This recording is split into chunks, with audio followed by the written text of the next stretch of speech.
বন্ধুরা, আমি আজকে আপনাদের দেখাবো আমাদের এখানকার মাকই খেতি।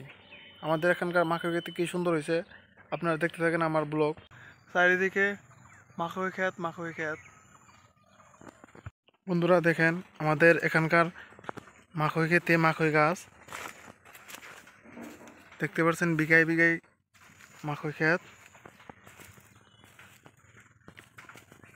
বন্ধুরা দেখেন, এগুলো হচ্ছে মাকইয়ের কলা। আর এই ক্ষেতগুলোতে মানুষ মাকই বুনে এখন আবার নতুন আবাদ করবে। দেখুন গাইস, বিঘাই বিঘাই শুধু মাকই ক্ষেত, চারিদিকে মাকই ক্ষেত, মাকই ক্ষেত। গাইস আমার পিছনে দেখুন কত মাকই ক্ষেত, একদম মাকই ক্ষেতে ভরা দাগ।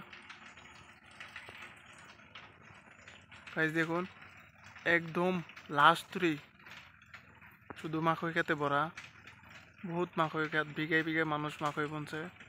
কিছু কিছু মাকই এখনো কাঁচা আছে, পাকে নাই, কিন্তু এগুলো পেকে গেছে। গাইস দেখুন, পেকে যাওয়ার পর এগুলো তোলা হবে। তোলার পর এই খেতে নতুন আবাদ করবে।